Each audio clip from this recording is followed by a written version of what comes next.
बिस्मिल्लाहिर्रहमानिर्रहीम, अस्सलाम वालेकुम, गुड इवनिंग एंड नमस्कार टू एवरीवन। मैं हूं फ़खर यूसुफज़ई और आप देख रहे हैं debate with Fakhar. Debate with Fakhar में आज हम बात करेंगे एक बहुत इंपॉर्टेंट इशू है, मुद्दा है, और वो है इस 400 जो मिसाइल सिस्टम है उसके हवाले से, क्योंकि दुनिया के शायद बहुत कम ममालिक जो है ये यूज़ करते हैं या उनके पास इसका एक्सेस है। हिंदुस्तान ले रहा है इसको रशिया से। विंड शर्मन ने अभी जब दौरा किया था, हिंदुस्तान आई थी और उसके बाद वो पाकिस्तान आई थी, उन्होंने इस हवाले से क्या बातें की उसको भी डिस्कस करेंगे। और मेरे बड़े ऑनरेबल गेस्ट ने मुझे ज्वाइन किया हुआ है, उनसे आपका इंट्रोड्यूस करवाऊंगा, लेकिन उससे पहले जिन लोगों ने चैनल को सब्सक्राइब नहीं किया उनसे कहूंगा कि चैनल को सब्सक्राइब करना ना भूलिएगा। मेरे साथ मुझे ज्वाइन किया हुआ Geo political analyst and political analyst Sumit Peer ji ने मुझे ज्वाइन किया है। Thank you very much sir for joining the show. Sumit ji, Sumit ji, बहुत शुक्रिया, बहुत शुक्रिया। मुझे भी बहुत अच्छा लगता है, बड़ी मजे की बात आपसे होती है और बहुत सारी चीजें ऐसी होती है कि हमें मतलब नहीं सुनने को मिलती है, तो वो आपसे हम सुन लेते हैं। सुमित जी, एक तो S-400 सिस्टम एक बहुत बड़ा सिस्टम है, गालिबन $5 अरब के आसपास इसकी कीमत, जो हिंदुस्तान रशिया से परचेज करना चाहता है। एक तो इसके बारे में थोड़ा सा पहले व्यूअर्स को आप बताएं, और उसके बाद फिर अमेरिका के जो रिजर्वेशन है इस हवाले से उस पे फिर हम बात करेंगे, लेकिन पहले S-400 system from Russia to Hindustan. देखिए, S-400 जो है ये दुनिया का बेस्ट मिसाइल शील्ड अभी माना जाता है। दो तीन है, एक तो S-400 एक पेट्रियट मिसाइल शील्ड अमेरिका का भी आता है, पर efficiency wise, technology upgrade wise S-400 is considered best in the world. S-400 में फखर भाई चार मतलब जो सिस्टम होता है वो रडार सिस्टम में देखता है, इंटरसेप्ट करता और फायर करता है। इसमें मोटा मोटे तरह से बोले कंप्लीट सिस्टम है। $5.4 बिलियन का इंडिया ने रशिया के साथ डील की थी, और जब ये कैट्स का जब ये एक्ट लगा था उससे पहले ये डील हुई थी, ये भी यहाँ बताना जरूरी है। अब ये जो मिसाइल सिस्टम है शायद अभी चाइना के पास है, टर्की के पास है, रशिया के पास है, और अब इंडिया के पास आ रहा है। अब इसका जो कहते हैं इसकी मार इतनी अचूक है, F-16 या F-22 रैप्टर जो लेटेस्ट अमेरिकन प्लेन है वो भी इसको पार नहीं कर पाता। इसमें 4 तरह के मिसाइल्स है। एक की रेंज 50 किलोमीटर है, एक करीब 80 से 100 किलोमीटर तक इंटरसेप्ट करता, एक 250 किलोमीटर तक करता, और एक 400 किलोमीटर अबव करता। अब ये अल्ट्रासोनिक या सुपरसोनिक इसका इंटरसेप्शन है, मैक्स 7 पे ये इंटरसेप्ट करता है, तो काफी हाई लेवल पे इसका इंटरसेप्शन होता है। अब इसमें एक और खसूसियत क्या है कि ये कंबाइंड सिस्टम है, मतलब complete end to end system. ये नहीं एक यहाँ से आ रहा है यहाँ से आ रहा, complete end to end system है। और इसमें एक और विशेषता ये है कि ये कॉन्स्टेंटली अपग्रेड हो रहा है। ये कोई मतलब एक जैसे एक वो पुराना नहीं है, मतलब सिस्टम नहीं है। अगर आप देखेंगे जो इंडिया को सिस्टम मिल रहा है, जो पब्लिक फोरम में इंफॉर्मेशन, अब एग्जैक्ट क्या मिल रहा हो मेरे को इंफॉर्मेशन नहीं होगी, पर उसमें क्या है कि जो जैसे देखिए डिफरेंस है, जो चाइना को मिला उसमें जो 400 किलोमीटर तक जो मिसाइल इंटरसेप्ट करती वो चाइना को रशिया ने दी नहीं। कारण क्या, उन्हें लगता था ये रिवर्स इंजीनियरिंग ना कर ले, और रशिया में ये भी काफी इस पे मतभेद बना था, चाइनीज को दोगे नहीं दोगे, रिवर्स इंजीनियरिंग करेंगे। पर उन्होंने कंक्लूड किया कि जब तक इसकी रिवर्स इंजीनियरिंग करेगी तब तक S-1000 बन जाएगा, तो 400 पे बिल्कुल आउटडेट हो जाएगा, 486 हो जाएगा, इसका कोई फायदा है नहीं। तो अब जो इंडिया को मिला है वो 450 मिला। 450 क्यों मिला, दो कारण है इसके, ये मैं आपको वही इंफॉर्मेशन दे रहा हूँ जो ओपन फोरम में है। इसमें फखर भाई एक तो है जो चौथा मिसाइल है, जो सबसे पोटेंट मिसाइल इसका कहते हैं, जो ज्वेल इन द क्राउन कहते हैं। इसकी मैंने सुना है कहीं फोरम्स में बातचीत हो रही थी कि इसकी जो रेंज है करीब 600 किलोमीटर या ज्यादा हो सकती है इंटरसेप्ट की। जो लेटेस्ट किसी के पास भी वो 400 किलोमीटर, इससे ज्यादा नहीं है। चाइना के पास जो मेजर इसका ये जो चौथा मिसाइल है ये तो है ही नहीं, तो 250 से आगे वो इंटरसेप्ट नहीं कर पाएंगे। दूसरी चीज इसमें आती है प्रॉक्सिमिटी फ्यूज। प्रॉक्सिमिटी फ्यूज होता है कि अगर इसके आसपास भी आप निकल जाओ 1 किलोमीटर 1.5 किलोमीटर का, तो ये टारगेट के पास जाके फट जाता है, तो यानी कि वो टारगेट खत्म। अगर टारगेट को मिस भी कर गया, टारगेट इसको अवॉइड भी करके अगर 1-1.5 किलोमीटर की रेंज में आ जाता है तो ये उड़ जाता है। प्रॉक्सिमिटी फ्यूज जो इसमें एक स्पेशल फीचर है जो अभी किसी इंटरसेप्शन मिसाइल में नहीं है। अब प्रॉक्सिमिटी फ्यूज की रेंज जो है, जो नॉन पैरामीटर्स है 1.5 किलोमीटर है, बट जो इंडिया को मिल रहा है, कुछ डिफेंस एक्सपर्ट्स का मानना है इसकी रेंज कहीं ज्यादा है। अब वो कितनी है क्या है वो इन्फॉर्मेशन किसी पब्लिक डोमेन में नहीं है। तो टेक्निकली स्पीकिंग ये S-450 है जो इंडिया को मिल रहा है। अब जो रशिया अपने लिए डेवलप कर रहा है, यहाँ एक बात बोलूंगा, वो जी, जी। S500 टू 600 है। तो रशिया के बाद जो अपना शील्ड अल्टीमेटली अपग्रेड होगा वो इससे भी आगे का है। तो हुँ। मतलब जो हम S400 कहे तो ये टेक्निकली स्पीकिंग 250, 300, 400, 450, 500, 600 तक आज के डेट में ये जा रहा है। ये इसका जो बैकग्राउंड है S400 का ओके। ये। जी। ठीक है। अच्छा, सुमित जी, ये तो बिल्कुल सही आपने कहा कि एक बहुत लेटेस्ट किस्म की चीज़ है जो दुनिया के शायद 3-4 बड़े ममालिक के पास है, और शायद हर कोई इसको अफ़ोर्ड कर भी नहीं सकता। 5 साढ़े 5 अरब डॉलर एक बहुत बड़ी, एक ह्यूज अमाउंट है। लेकिन इसके ऊपर वेंडी शर्मन जब आई थी और उन्होंने जब बातचीत की जयशंकर साहब के साथ और जिन जिन लोगों के साथ उन्होंने बात की, तो उसने इस मुद्दे को उठाया था कि रशिया से ये ना खरीदा जाए।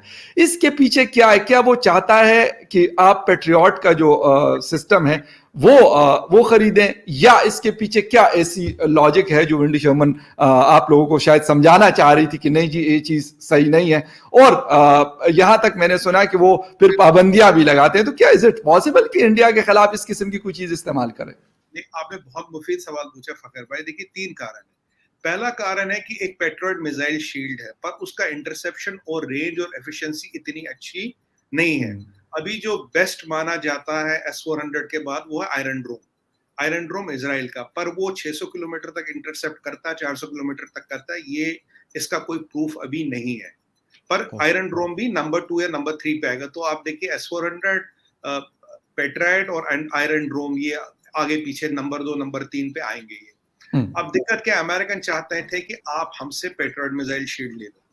अब उन्होंने क्या किया, उन्होंने किया क्योंकि मैंने आपको पहले में एक पॉइंट बताया था, जो F-16 और F-22 रैप्टर को गिरा दे जी जी। तो अल्ट्रा मॉडर्न मशीन है 22 रैप्टर। अगर वो इसकी मार में आता है तो ऑब्वियसली अमेरिकन को ये चीज पसंद है नहीं। उनका कहना कि जो भी ये मिसाइल लेता है ये डेंजरस है और उसके अच्छे के लिए नहीं है, ये उनका मानना है। अब बिल्कुल। जैसे राफेल हमने लिया तो राफेल के टाइम में कह रहे थे जी आप X-16 ले लो, फिर बोला अच्छा अब हम X-16 की असेंबली यहाँ ले आएंगे। हमने बोला यार F-16 तो आउटडेटेड है, F-16 का करेंगे क्या? और दूसरी बात ये है, एक तो ये मुद्दा, एक अपनी सेल वाला मुद्दा। दूसरा मुद्दा क्या है कि अगर आप कल को एक कमांड एंड कंट्रोल स्ट्रक्चर बनाते हैं अमेरिकन के साथ, वहां S-400 इंटीग्रेट नहीं होगा। किसी भी एक्सरसाइज में S-400 अमेरिकन सिस्टम्स के साथ इंटीग्रेट नहीं होगा। तीसरी चीज ये है क्योंकि अब उन्होंने जब ये S-400 लोगों ने खरीदना शुरू किया, उन्होंने कैट्स का एक्ट लाया। कैट्स का एक्ट में प्रोविजन है कि अगर कोई ये लेता तो वो उसके खिलाफ सैंक्शन लगा सकते। चाइना के खिलाफ सैंक्शन लगा दी, टर्की के खिलाफ उन्होंने सैंक्शन लगा दी। पर इसमें एक कैच भी है फखर भाई, जब हमने ऑर्डर किया था तब ये एक्ट नहीं था, पहली बात। दूसरी बात, जो फाइनल से होता वो जो बाइडेन और एंथनी ब्लिंकन के पास है, लगाना है नहीं लगाना पाबंदी, और कितनी लगानी है।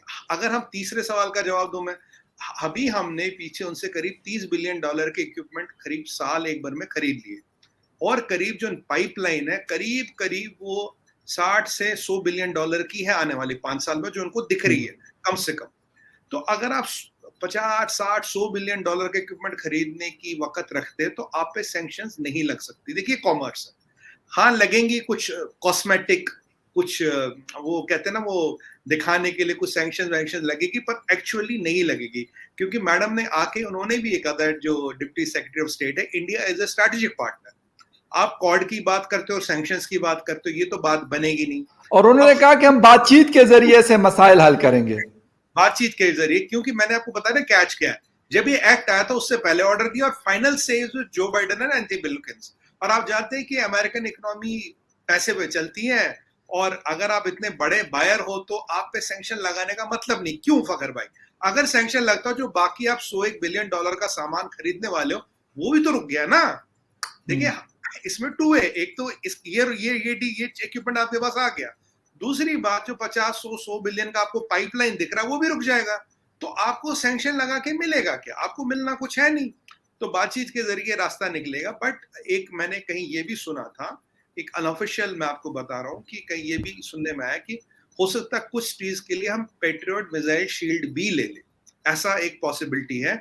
और डीआरडीओ भी अपना एक मिसाइल शील्ड डेवलप कर रहा है, धनुष।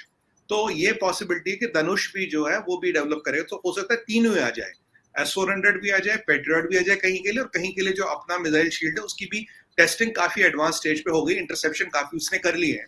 तो ये तीनों मिसाइल शील्ड आ सकते हैं। जी ठीक है। अच्छा सुमित जी, एक चीज तो ये है कि जिस तरीके से बात हो रही है, मतलब ये भी एक पॉइंट रेज किया जा रहा है कि क्वाड की वजह से अमेरिका को हिंदुस्तान की ज्यादा जरूरत है।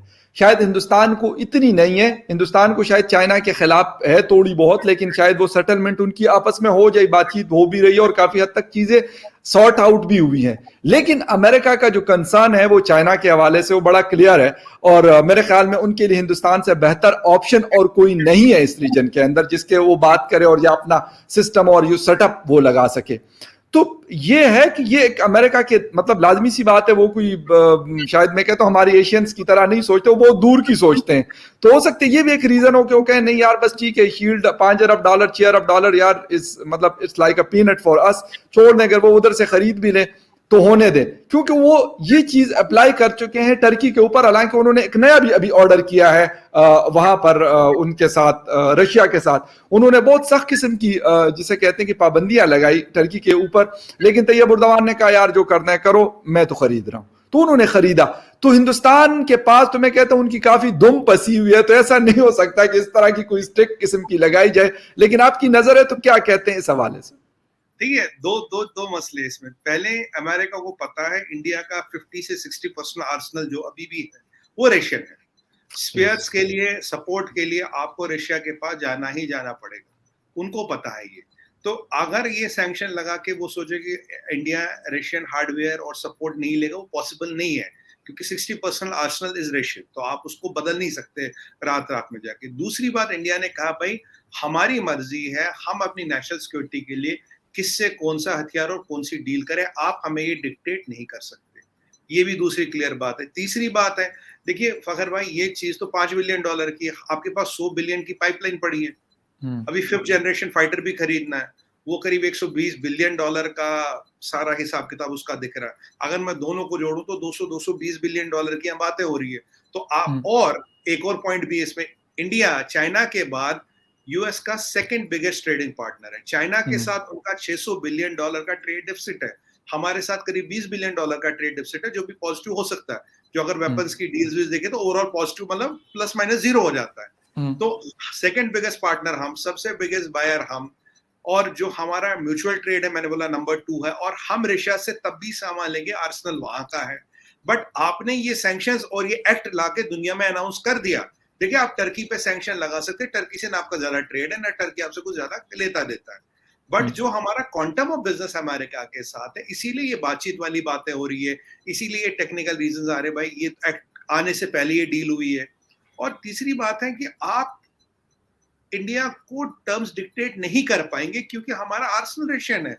अगर सुखोई है आज तो उसका स्पेयर है, सपोर्ट है, उसके लिए रशिया जाना पड़ेगा। करेक्ट। MiG-21 है, काफी सारे रडार सिस्टम्स है जो रशियन है। ठीक है, अब कुछ इजराइल से आता है, कुछ फ्रांस से आता है, कुछ अमेरिका से आता है, बट हर जगह से आता है। पर कल को फिर एक और इसमें समस्या है। कल को फ्रांस बोलेगा अगर आप इजराइल से खरीदोगे तो मैं आपको राफेल पे सपोर्ट नहीं करेगा, इजराइल बोलेगा आप फ्रांस से खरीदोगे जी मैं इस पे सपोर्ट नहीं करूंगा। तो इस चीज को मतलब ना, इस चीज को मैनेज करने वाली बात है। अमेरिका की दिक्कत ये है कि उन्होंने ये ऑलरेडी अनाउंस कर रखा है। अब अनाउंस कर रखा है, आपने कोई चीज डिक्लेयर कर रखी है। देखिए जब पहले प्रॉब्लम थी, ईरान से ऑयल लेने के लिए इंडिया को एक्सेप्शन मिलता था, केवल इंडिया ईरान से ऑयल लेता था और कोई किसी को अलाउड नहीं था। देखिए जियोपॉलिटिक्स में तो मैक्रो इकोनॉमिक्स का सबसे बड़ा रोल होता है, जिसका जितने ट्रेड लेना देना, और उस पर अभी ये जो कॉड आ गया है, कॉड के होते हुए अगर आप इंडिया पे सैंक्शन लगाएंगे तो आप तो कॉड को ही वीक कर रहे हो। सबसे इंपॉर्टेंट मेंबर कॉड का इंडो, आपने तो एशिया पैसिफिक को बोल दिया इंडो पैसिफिक कमांड, रिनेम कर दिया इंडो पैसिफिक, नई स्ट्रेटजी लिख ली, नया डॉक्ट्रिन लिख दिया, 2+2 कर लिया। जिस पिलर पे इंडो पैसिफिक खड़ा है, अगर आप उस पिलर पे सैंक्शन लगाओगे तो भाई साहब पैसे भी गए, कॉड में भी नुकसान, हर तरफ से नुकसान। पर अब जो पॉलिटिशियन है, बड़ी कंट्रीज है, उन्होंने एक पॉलिसी स्टेट कर रखी है, अब इसका पॉलिटिकल मैनेजमेंट करना पड़ेगा, और कोई सोल्यूशन है नहीं, क्योंकि अभी 3 महीने में तो आ रहा है सामान रशिया से। अच्छा सुमित जी, बिल्कुल, ये तो मैंने तो बल्कि पढ़ा है कि शायद 70 या 80% जो मतलब वेपन है इसके पास, हिंदुस्तान के पास, तो वो रशियन मेड है, और उसकी सारी चीजें आपने उसकी डिटेल्स बताई कि उसका सारा जो मतलब बैकअप सपोर्ट है या उसकी सर्विसेज है वो रशिया से आती है, और होता भी यही है दुनिया में। लेकिन जिस तरीके से अमेरिका एक उसको आदत है, और वो आदत गलत पड़ी है। पाकिस्तान जैसे ममालिक, हमारे अरब ममालिक ने उनको ये गलत आदत डाली है कि जो वो कहते हैं तो कहते हैं ठीक है, सऊदी अरेबिया ने ये किया है उनके साथ, कुवैत ने किया है, इराक ने किया है, पाकिस्तान ने किया है, मुस्लिम वर्ल्ड ने, क्योंकि ये भी बहुत बड़े बड़े मतलब बायर्स हैं। सऊदी अरेबिया, पाकिस्तान तो शायद इतना नहीं खरीदता, लेकिन पाकिस्तान के अंदर जितना वेपन यूज हो सकता है होता है, तो मेरे ख्याल उसमें 80 या 70% जो है वो यूएस मेड है। तो लाजमी सी बात है पाकिस्तान का उनके साथ इंटरेक्शन रहता है। सऊदी अरेबिया भी उन्हीं से लेता है, जो कहते हैं पता नहीं कितने $100 अरब का वो खरीदार, और मेरे ख्याल सबसे ज्यादा वो परचेस करता है उसमें दुनिया में। तो ये इन्फ्लुएंस वाली जो आदत है अमेरिका को, अभी जाके उन्होंने आपके मतलब दिल्ली में ये बात की, ठीक है, सख्त अल्फाज वो इस्तेमाल नहीं कर रहे, लेकिन उनको ये चस्का पड़ा हुआ है, जिसको हम कहते हैं आसान अल्फाज में, कि ये वाली आदत उनको भी है, जिस तरीके से पाकिस्तान को कहते हैं नहीं जी ऐसा नहीं, ऐसे करना है। तो ये वाली चीज क्या हिंदुस्तान के लिए, तो मुझे लगता है कि नहीं है, क्योंकि मेरा नहीं ख्याल कि पाकिस्तान हिंदुस्तान की इस तरह की कोई पार्टनरशिप कभी रही हो, क्योंकि अपना एक सिस्टम उन्होंने रखा हुआ और उसके ऊपर वो चलता है। देखिए फखर भाई, 3 कारण है इसके। पहला कारण ये है, अगर आप केवल उन पे डिपेंडेंट हो वेपन के लिए, तो बोलेंगे अगर मेरा वेपन चाहिए तो ये 15 कंडीशन है भाई साहब, मान लो माई वे और हाईवे, ठीक है, तो आपको माननी पड़ेंगी। अब उन्हें पता है कि इजराइल से भी आता है, फ्रांस से भी आता है, रशिया से भी आता है, अमेरिका से भी आता है, और कुछ इटली से भी आता है, ठीक है जी, 5 बड़े सप्लायर हैं, इनसे आता है। आप नहीं देंगे तो रशियन भी खड़ा है, फ्रेंच भी खड़ा है। इनफैक्ट फिर पीछे तो वो ऑकस के चक्कर में तो फ्रांसीसी नाराज हो गए थे अमेरिका से, भाई तुमने ये $6.5 बिलियन की डील थी, $10 बिलियन की थी, आपने हमारी खराब कर दी। सबमरीन वाली, हाँ, सबमरीन वाली डील वो खराब कर दी आपने, क्योंकि डिफेंस में ना फखर भाई इतना बड़ा बायर कोई है नहीं, मतलब ऊपर की 3-4 कंट्री जो इतना बड़ी बाइंग करते हैं। तो आप एक तो वो संभावना, आप जाओगे तो दूसरा खड़ा। दूसरी बात आप देखिए, अगर आप उनके नंबर 2 बिगेस्ट ट्रेडिंग पार्टनर है, हथियार को साइड में कर देते, अभी साइड में कर देते हैं, जिसमें आईटी आता है, रॉ मटेरियल आता है, इंपोर्ट आता है, नंबर 2 ट्रेडिंग पार्टनर, आप उसको एंटेगनाइज कैसे करोगे? नंबर 3 आप क्वाड का आपका जो पिलर या फलक्रम है वो इंडिया पर रेज, आप उसको कैसे एंटेगनाइज करोगे?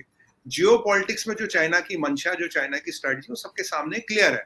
इसको देखते हुए आप इंडिया को एंटेगनाइज कैसे करोगे? 4 मिलियन इंडियन वहां रहते हैं जो लिटरली आपकी इकोनॉमी में बड़े बड़े पोस्टों पे बैठे बड़ी बड़ी आपकी कंपनियां चलाते, उसको देखना पड़ेगा आपको। डेमोक्रेसी टू डेमोक्रेसी वाला कनेक्ट है, आपको उसका देखना पड़ेगा। पीपल टू पीपल कनेक्ट है, आपको उसको देखना पड़ेगा। और सबसे बड़ी बात है, जब हमारा 60% आर्सेनल रशियन है, उसका सपोर्ट और उसके स्पेयर्स तो रशिया से आने हैं, तो ये डील अगर रोक भी दिया आपने, तो जो 60% आर्सेनल है वो रशिया के साथ डीलिंग तो चलती रहेगी। देखिए, बहुत प्रेशर था कि आप F-16 लो, बहुत प्रेशर था कि आप टाइफून लो, बट अल्टीमेटली राफेल पे डिसाइड हुआ, क्योंकि Rafale is a much better aircraft. तो ये अमेरिका का जो इन्फ्लुएंस है ना, ये हम पे मिटिगेट इसलिए हो जाता, हमारी 4-5 तरह से उनसे डीलिंग है, केवल हथियारों का लेना देना नहीं। अगर हथियारों का लेना देना हो तो बोलेंगे भाई माई वे और हाईवे।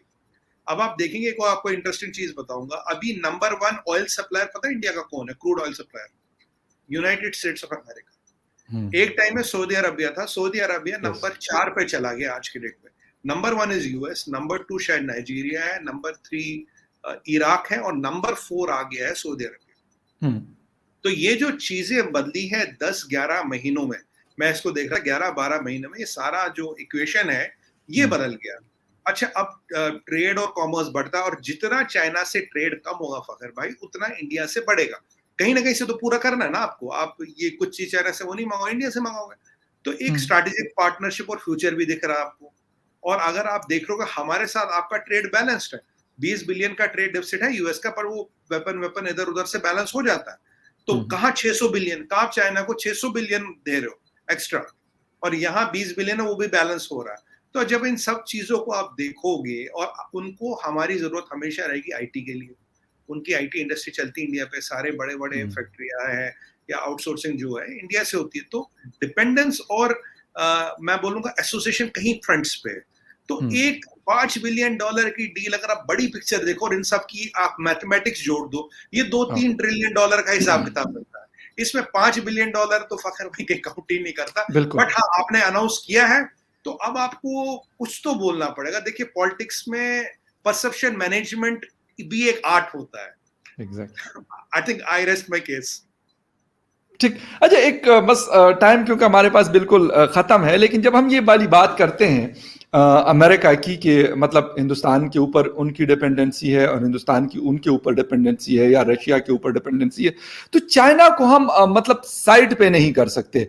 दुनिया के बहुत सारे ममालिक, वो बेशक यूरोपियन हो, इंक्लूडिंग अमेरिका, जो क्वाड बना के बैठा हुआ है कि हमने चाइना को काबू में करना है। तो इज इट पॉसिबल कि चाइना को इस तरीके से काबू किया जा सकते हैं क्वाड के जरिए, या जिस तरीके से आप ट्रेड डेफिसिट की बात करें कि 600 बिलियन यूएस डॉलर का डेफिसिट चल रहा है, लेकिन वो फिर भी शायद अमेरिका को वारे में है, तो तभी जाके वो वहां से माल उठाता है और अपने मार्केटों तक उन्होंने एक्सेस दी हुई है।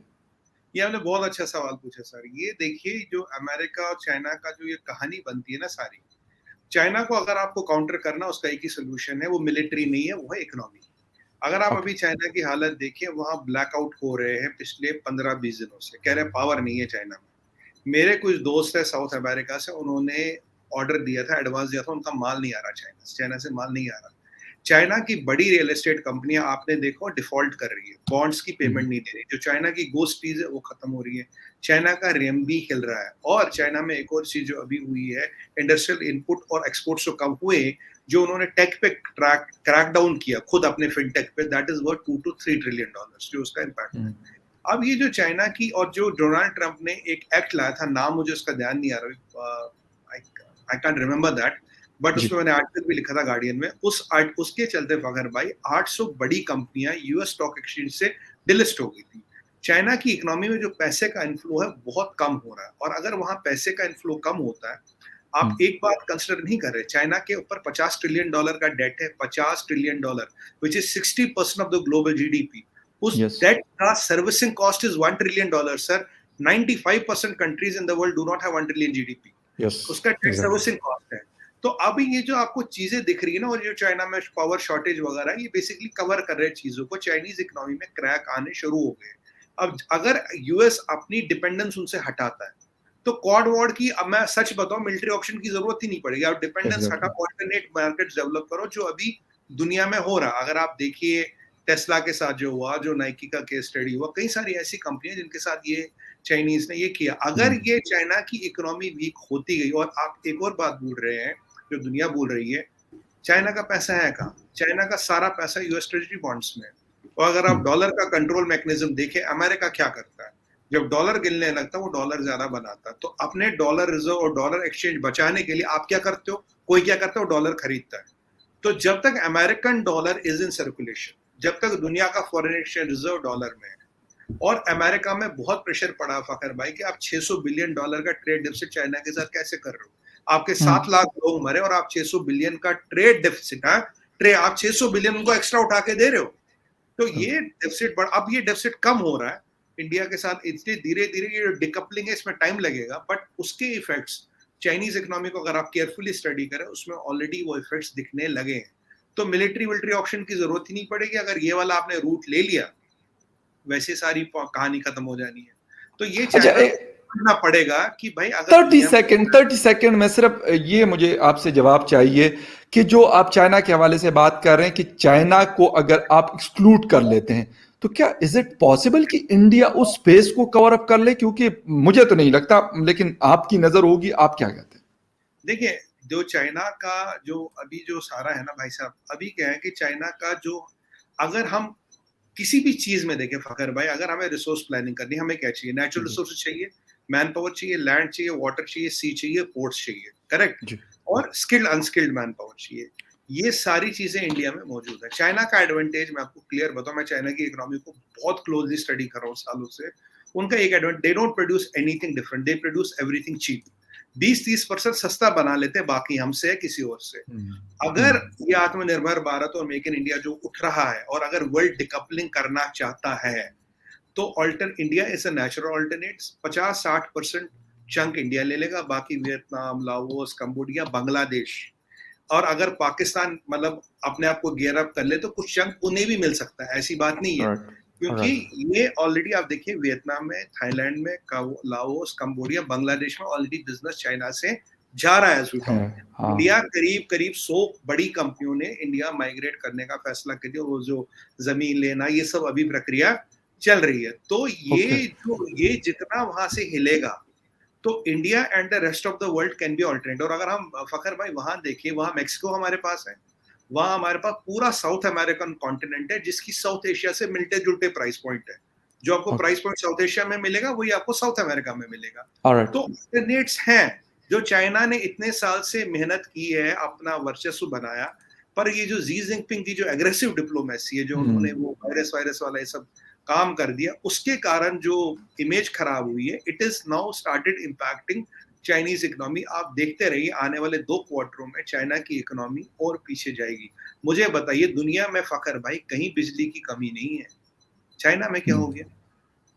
राइट, बिल्कुल सही है, बिल्कुल ज़बरदस्त बात की Sumit ji, thank you very much. End पे जिस तरीके से आपने कहा कि चाइना का शेयर जो है वो हिंदुस्तान, पाकिस्तान, बांग्लादेश, वियतनाम, इन कंट्रीज़ को हम अक्सर बात करते हैं कि ये 3 ममालिक जो है तकरीबन 2 अरब के आसपास की पॉपुलेशन रखते हैं, और शायद ये कवर अप भी कर सकते हैं, अगर ये कोशिश करें तो ये चीज़ें कर सकते हैं। लेकिन let's hope for the best. अभी इन फ्यूचर क्या क्या चीज़ें होती हैं, क्योंकि वक्त के साथ बहुत सारी चीज़ें तब्दील होती हुई हमें नजर आती है। सब चीज बदल सकती है सर वक्त के साथ, everything can change. Absolutely right, absolutely right, absolutely right, बिल्कुल। तो ऐसा हो सकता है, कुछ भी हो सकता है। जो कल हम देख रहे थे कि चाइना और हिंदुस्तान और रशिया एक उसके एक पेज के ऊपर हुआ करते थे, आज यूएस और हिंदुस्तान जो है एक साथ खड़े हैं, और एक मतलब क्वाड जैसे एक बड़ा उन्होंने कायम किया है, जिसे कहते हैं एक ब्लॉक उन्होंने कायम किया है। देखते हैं कि क्या होता है। Thank you very much Sumit Peer ji, and thank you very much viewers for watching debate with Fakhar Yusufzai. किसी और डिबेट में आपसे फिर मुलाकात होती है। एक लास्ट एक सेंटेंस बोलूंगा सर। मैंने जो पिछले 20 साल से देख रहा हूँ, दुनिया में मैं घूमा हो रहा हूँ, macro economics determines geopolitics. Right, thank you very much, बहुत शुक्रिया Sumit ji, thank you very much, take care and bye.